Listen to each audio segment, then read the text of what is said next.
Law number 3, conceal your intentions. Have you ever heard of a skillful general who intends to surprise a citadel, announcing his plan to his enemy? Conceal your purpose and hide your progress. Do not disclose the extent of your designs until they cannot be opposed, until the combat is over. Win the victory before you declare the war. In a word, imitate those warlike people whose designs are not known except by the ravaged country through which they have passed. It takes effort to control your tongue and monitor what you reveal. It is much more prudent to tailor your words, telling people what they want to hear rather than the coarse and ugly truth of what you feel or think. More important, by being unabashedly open, you make yourself so predictable and familiar that it is almost impossible to respect or fear you, and power will not accrue to a person who cannot inspire such emotions. Train yourself in the art of concealing your intentions. Master the art, and you will always have the upper hand. Our first instinct is to always trust appearances. This fact makes it relatively easy to conceal one's intentions. Let's talk about how people conceal intentions and fool you. Use decoyed objects of desire to throw people off. Support an idea or cause that is actually contrary to your own sentiments but will help you achieve your goal. Use this tactic in the following manner. Hide your intentions not by closing up, with the risk of appearing secretive and making people suspicious, but by talking endlessly about your desires and goals, just not your real ones. You will kill 3 birds with 1 stone. You appear friendly, open, and trusting. You conceal your intentions, and you send your rivals on time-consuming wild goose chases. False sincerity. People easily mistake sincerity for honesty. Remember, their first instinct is to trust appearances, and since they value honesty and want to believe in the honesty of those around them, they will rarely doubt you or see through your act. Seeming to believe what you say gives your words great weight. Remember, the best deceivers do everything they can to cloak their roguish qualities. They cultivate an air of honesty in one area to disguise their dishonesty in others. Honesty is merely another decoy in their arsenal of weapons.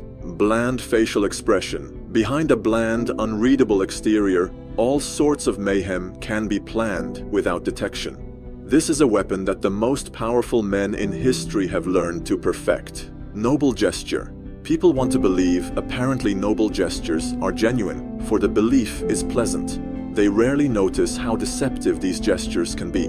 Appearing to belong to a group, the tendency to mistake appearances for reality, the feeling that if someone seems to belong to your group, their belonging must be real. This habit makes the seamless blend a very effective front. The trick is simple.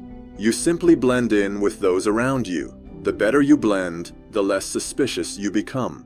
Remember, it takes patience and humility to dull your brilliant colors, to put on the mask of the inconspicuous. Do not despair at having to wear such a bland mask. It is often your unreadability that draws people to you and makes you appear a person of power. But how do people apply these ways to fool you? Simply dangle an object you seem to desire, a goal you seem to aim for, in front of people's eyes, and they will take the appearance for reality. Once their eyes focus on the decoy, they will fail to notice what you are really up to. Politicians use this all the time.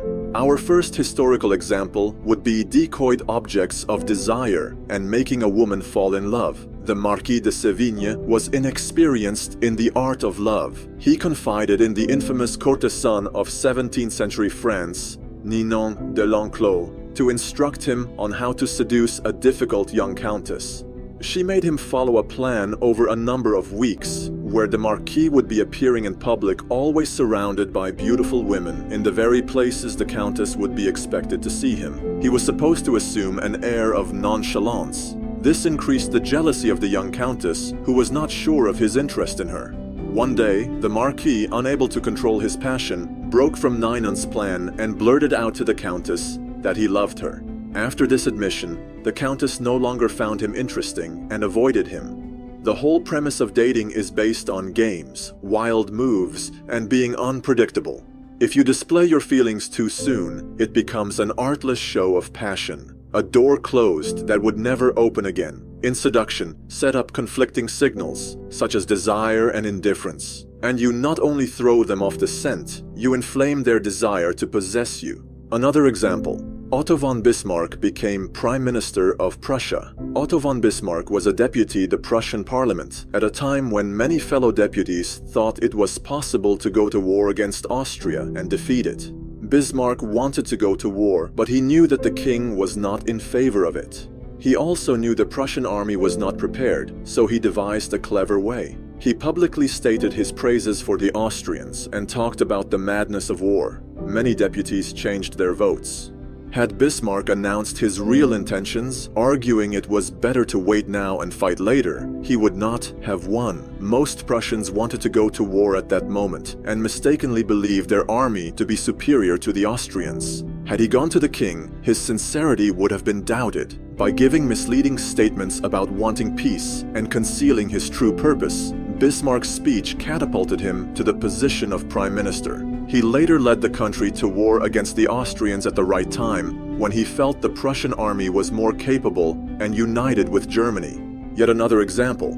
The Duke of Marlborough used this in the Spanish succession. During the War of the Spanish Succession in 1711, the Duke of Marlborough, head of the English army, wanted to destroy a key French fort because it protected a vital thoroughfare into France. Yet he knew that if he destroyed it, the French would realize what he wanted, to advance down that road. Instead then, he merely captured the fort and garrisoned it with some of his troops, making it appear as if he wanted it for some purpose of his own. The French attacked the fort, and the Duke let them recapture it. Once they had it back, though, they destroyed it, figuring that the Duke had wanted it for some important reason. Now that the fort was gone, the road was unprotected, and Marlborough could easily march into France. Henry Kissinger used bland-face to win opponents. Henry Kissinger would bore his opponents around the negotiating table to tears with his monotonous voice, his blank look, his endless recitations of details. Then, as their eyes glazed over, he would suddenly hit them with a list of bold terms.